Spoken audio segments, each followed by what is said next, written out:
Hello everyone, and welcome to this lesson on making requests and offering help. In this lesson, we want to learn polite request making. You're going to be able to master the art of making polite and effective requests. You're going to learn how to offer assistance and develop the ability to offer help and assistance in various situations.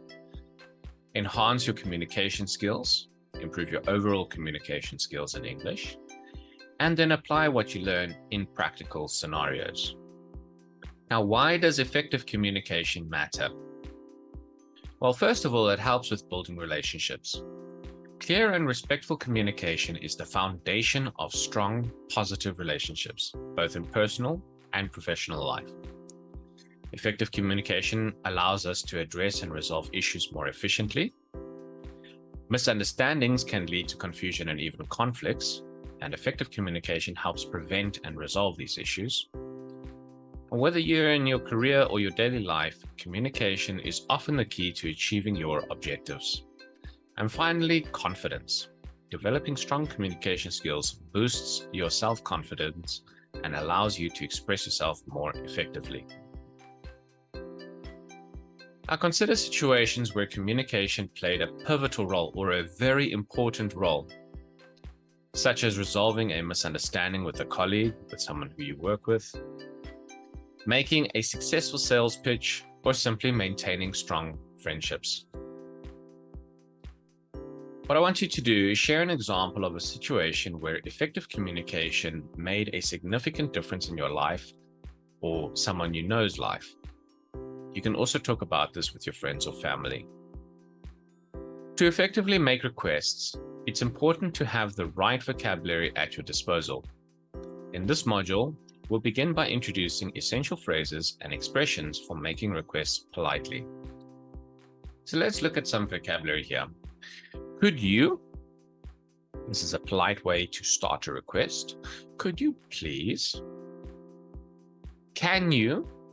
A straightforward way to ask for help or assistance. Would you mind? Add some politeness when making a request. I was wondering if. This softens the request and makes it a bit more casual. Could you possibly? This adds a higher level of politeness and formality. Let's look at some examples. Could you please pass the salt? Can you help me with my suitcase? Would you mind closing the window, please? These are all very polite ways to ask for things. Now, there are some common mistakes that many people have, and let's look at how to avoid them. First of all, being too demanding. Avoid coming across as overly demanding or imperative when making requests. Using phrases like, give me that, or do this now, can be seen as rude and impolite. Instead, opt for more polite and respectful language. This is a very quick way to get someone to not like you. If you come across as demanding or you come across as, you must do this now, a lot of people will purposefully not do it, even though they probably should. They will purposefully not do it if you demand it from them. So be very careful of that. Neglecting politeness. Politeness is crucial when making requests. Neglecting phrases like please or not framing requests with courtesy can make you appear impolite or brusque. Always include polite expressions to enhance the request. Lack of clarity. Ensure your request is clear and specific. Vague requests or unclear language can lead to misunderstandings. For example, saying fix it is less clear than saying, could you please fix the broken lamp? Now they know what it is that you want to fix and you are being polite. That is much better. Formulate your own sentences using the vocabulary introduced above. Practice making requests with different levels of politeness and formality. Do this now, and I'd say try and make at least 5 requests. Practice it with your friends or your family or a fellow student. Now that we've covered the essential vocabulary for making requests, let's focus on the subtleties of politeness and tone in your requests. Politeness is a key factor in making requests. It reflects your respect for the person you're addressing and creates a positive interaction. Politeness matters. It's very important.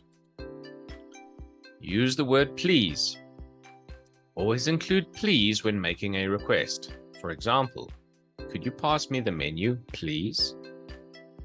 Express gratitude. Show appreciation by saying thank you in advance. For example, thank you for helping me. Avoid imperatives. Steer clear of imperative language or commands and opt for more polite phrasing. Consider the person.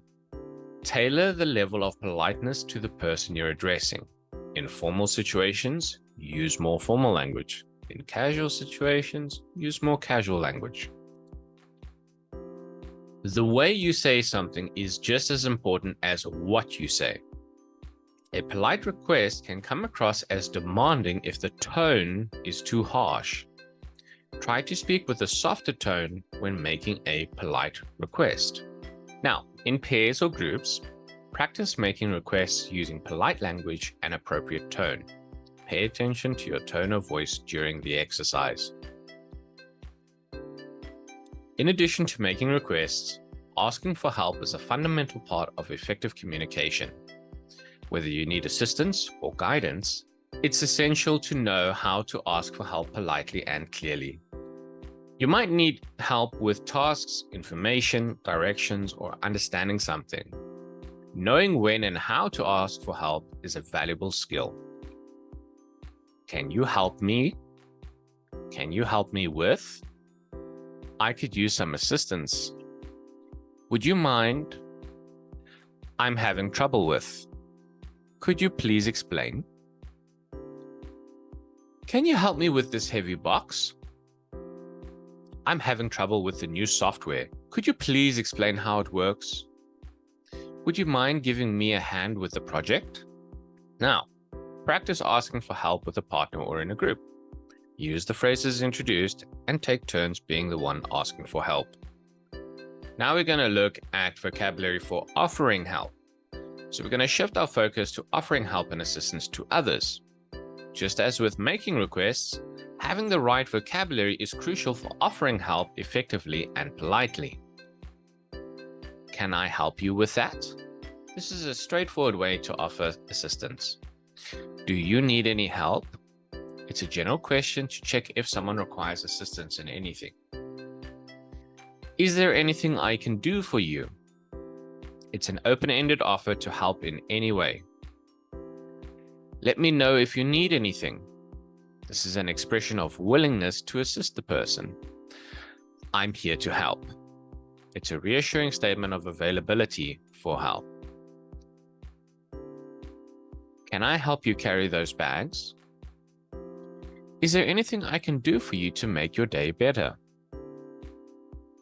Let me know if you need anything while you're here. Practice offering help with a partner or in a group using the vocabulary introduced. Take turns offering assistance to each other. Now, while offering help is a kind gesture, the way you do it matters.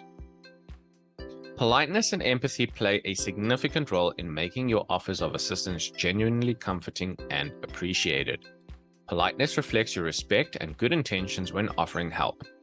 Always remember to be polite in your offers. Use may I or can I. These phrases are polite ways to offer help. Consider the person. Adjust the level of politeness based on the person and the situation.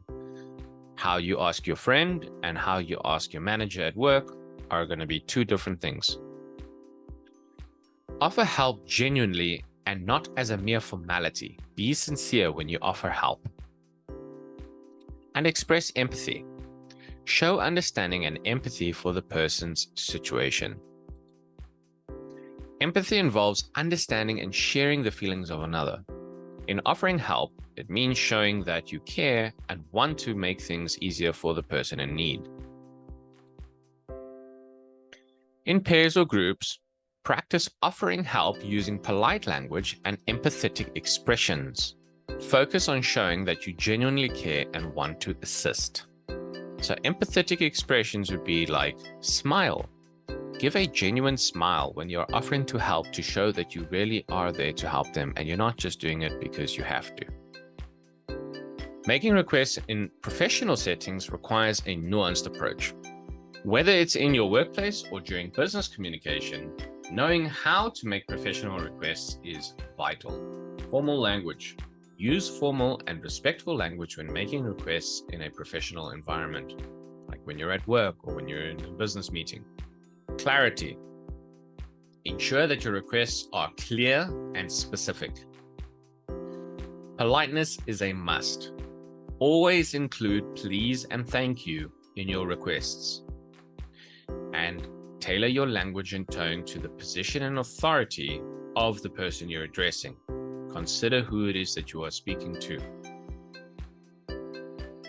Could you please provide the financial report by the end of the day? I'd appreciate it if you could schedule a meeting with the client for next week. Would it be possible for you to review the proposal? Practice making professional requests in your workplace or industry. Discuss scenarios and practice using appropriate language and tone. Effective communication transcends language, but it's essential to recognize that culture can influence the way we make requests and offer help as well. Cultural awareness is key in diverse environments. Different cultures have varying norms and expectations when it comes to communication and interpersonal interactions. Everybody has their own culture. What you think is a right in your culture is not a right in someone else's culture. And the opposite is also true. What they think is fine in their culture is not necessarily fine in your culture. So you need to be aware of these differences. Direct versus indirect. Some cultures value direct communication, while others prefer indirect or nuanced language. Hierarchy. The respect for authority and hierarchy can shape how requests are made and assistance is offered. Non-verbal cues. Pay attention to non-verbal cues and body language, which may convey more than words. Take note of what the person is doing. Look at them. Are they looking around? Or do they look nervous? Do they look happy? Take note of their body language, not just what they're saying. And then timing.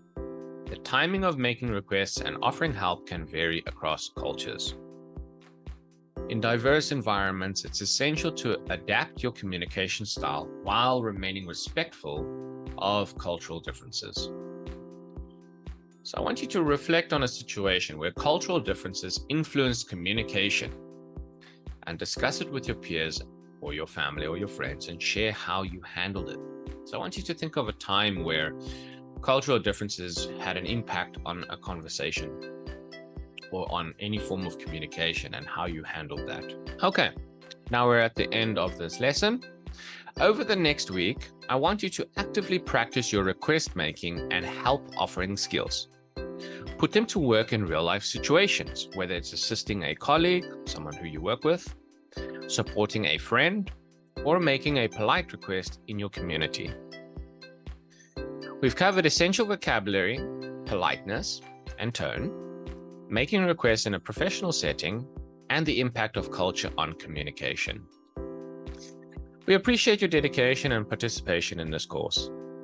We hope the skills you've learned will enhance your daily interactions and contribute to your personal and professional growth. Best of luck in your real-life applications. Remember, people, practice. It's always important to practice. Thank you very much, and goodbye.